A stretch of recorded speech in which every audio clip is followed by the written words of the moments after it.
sini saya akan menjelaskan mengapa kita membutuhkan fitoremediasi. Fitoremediasi berlandaskan pada kemampuan tumbuhan dalam menyerap logam di dalam tanah dengan jumlah yang besar dan secara ekonomis digunakan untuk meremediasi lingkungan yang tercemar, disebut juga sebagai phytomining. Oleh karena itu, fitoremediasi adalah teknik yang terbukti lebih ekonomis dan ramah lingkungan dalam menanggulangi masalah air atau tanah yang tercemar dengan adanya bantuan proses biogeokimia dari tumbuhan atau bagian-bagian tumbuhan yang direkayasa sedemikian rupa sehingga mampu menanggulangi masalah air atau tanah yang tercemar secara kontinu. Tumbuhan umumnya mampu menyerap logam dengan jumlah yang bervariasi. Namun beberapa tumbuhan mampu mengakumulasi logam tertentu dengan konsentrasi yang tinggi. Di Indonesia terdapat berbagai jenis flora, sehingga dapat dikatakan terdapat jenis-jenis flora yang termasuk dalam hyperakumulator. Hyperakumulator digunakan untuk meremediasi lingkungan yang tercemar. Oleh karena itu, kita membutuhkan fitoremediasi untuk dapat menanggulangi masalah tersebut.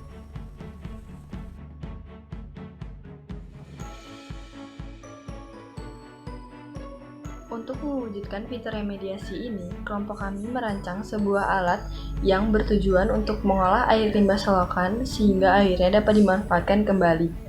Alat ini terdiri dari pipa-pipa paralon, saringan, dan juga 5 bak-bak penampungan yang terbuat dari semen. Yang mana bak-bak ini terdiri dari bak pertama, berisi penampungan air limbah selokan, bak kedua, berisi air hasil saringan dari bak pertama, bak ketiga berisi tanaman-tanaman fitoremediasi yang terdiri dari melati air, bambu air, eceng gondok, dan juga kangkung. Bak keempat berisi pasir, kerikil, serta arang. Dan yang terakhir, bak kelima merupakan penampungan air yang telah bersih yang nantinya akan dimanfaatkan kembali.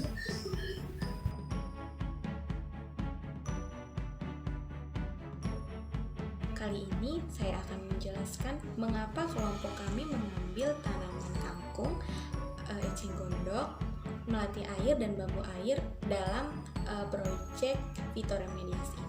Yang pertama, kelompok kami memanfaatkan kangkung karena kangkung ini mudah didapatkan.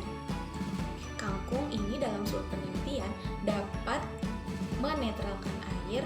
Dia ini mampu menyerap logam-logam berat yang ada pada air tercemar. Yang kedua, kami memanfaatkan eceng gondok karena eceng gondok ini dia mampu hidup di dalam air, dia mampu bertahan di dalam air, dan kegunaannya sendiri dia bermanfaat untuk menyerap logam berat juga. Salah satu logam berat yang dapat diserap oleh eceng gondok yaitu lead.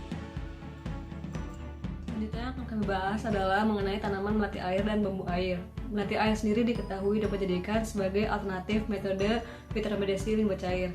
Berdasarkan penelitian, melati air mampu menurunkan kadar fosfat, biological oxygen demand, chemical oxygen demand, total suspended solid, dan derajat kemasaman atau pH pada limbah cair. Kemudian tanaman selanjutnya adalah bambu air. Bambu air sendiri diketahui dapat menurunkan kadar logam berat pada limbah cair seperti unsur timbal dan krom. Selain itu, bambu air juga mampu menurunkan derajat kemasaman atau pH pada limbah cair. Yang seperti kita ketahui, limbah cair deterjen itu memiliki pH basa yang bernilai 9-10. Dengan penggunaan melati air dan bambu air ini, maka derajat kemasaman limbah cair deterjen akan berkurang dan menjadi pH netral, berkisar nilainya 6-7.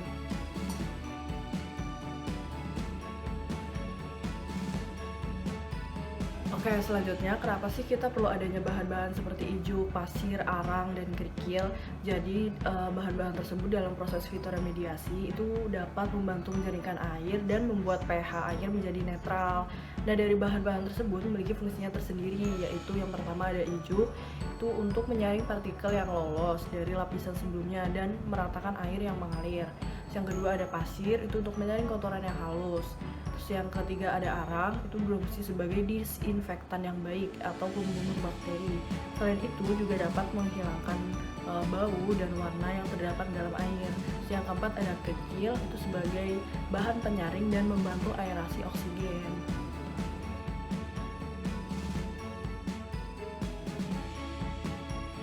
Bismillahirrahmanirrahim. Jadi pada kesempatan kali ini saya akan membahas mengenai mekanisme kerja dari alat yang telah kami rancang, yaitu KCD atau instalasi pengolahan air limbah cair domestik. Nah, pada alat yang telah kami rancang terdapat 5 bak di mana pada setiap baknya memiliki fungsi tertentu atau memiliki fungsi yang berbeda-beda. Saya akan menjelaskan dimulai dari bak pertama. Bak pertama yang ada di sebelah sini merupakan bak penampungan air pertama dari limbah cair warga.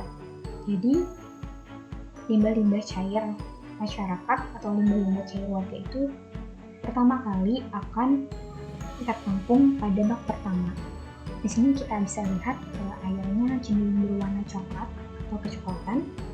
Nah, pada bagian bak pertama itu di sebelah kanan, di sebelah sini terdapat kasa atau penyaring, di mana kasa tersebut berfungsi untuk menyaring bahan-bahan organik maupun bahan anorganik yang terdapat pada limbah, bahan-bahan yang merupakan partikel-partikel besar. Selanjutnya, setelah tersaring, dimasukkan ke dalam bak kedua atau dialirkan ke dalam bak kedua, di mana bak kedua asumsinya air tersebut sudah sedikit berkurang limbahnya. Nah, limbah anorganik dan limbah organik yang besar itu nantinya akan diambil secara manual oleh masyarakat. Di bak kedua ini akan kami berikan bakteri pengurai minyak seperti bakteri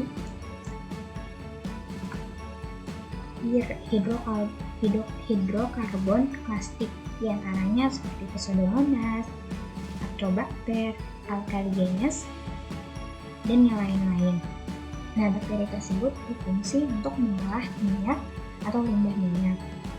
Selanjutnya, setelah melalui proses tersebut, air dialirkan ke bak ketiga, di mana bak ketiga terdapat tanaman-tanaman hias yang memiliki fungsi untuk menyaring zat-zat yang terdapat pada limbah. Seperti yang telah dijelaskan oleh rekan saya sebelumnya, tanaman-tanaman yang digunakan memiliki fungsi-fungsi tertentu seperti menurunkan pH, mendegradasi deterjen, zat yang ada di dalam deterjen, dan sebagainya. Di sini kami menggunakan bambu air, ada tanaman kampung, eceng gondok, dan juga melati air.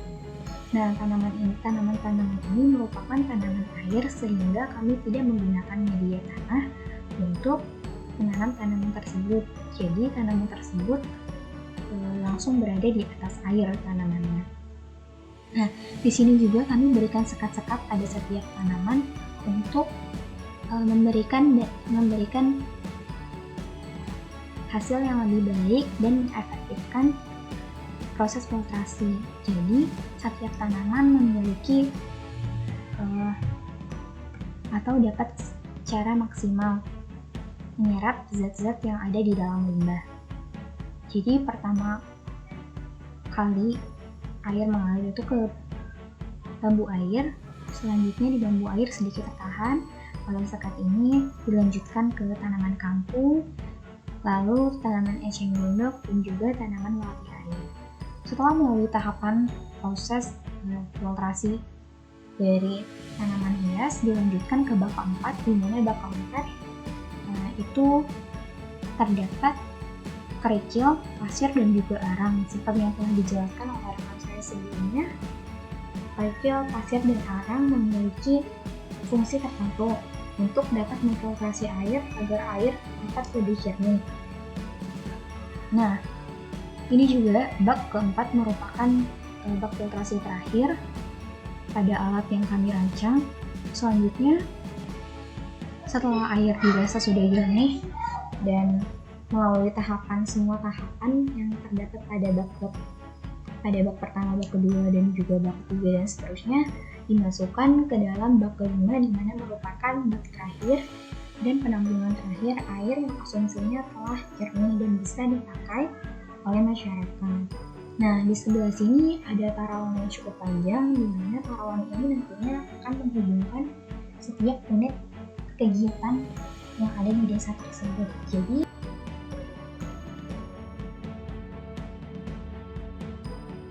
Selanjutnya, ada kelebihan dan kekurangan dari instalasi pengolah air limbah, di mana kelebihannya yaitu mengurangi unsur pencemaran sungai, mengurangi bau yang tidak sedap, menambah estetika lingkungan dengan tanaman-tanaman yang dipergunakan, menambah estetika lingkungan permukiman yang nyaman, menciptakan kawasan permukiman yang sehat, dan air dari sisa olahan dapat dipergunakan kembali misalnya untuk mengairi kolam ikan dan kepentingan ternak. Sedangkan kekurangannya adalah dibutuhkannya pemelihara yang ekstra dan telaten, seperti bak penampungan air, pipa saluran air, tanaman-tanaman yang dipergunakan dan komponen-komponen yang ada di dalamnya harus diperhatikan, dipelihara, dan dibersihkan secara rutin. Sekian, terima kasih.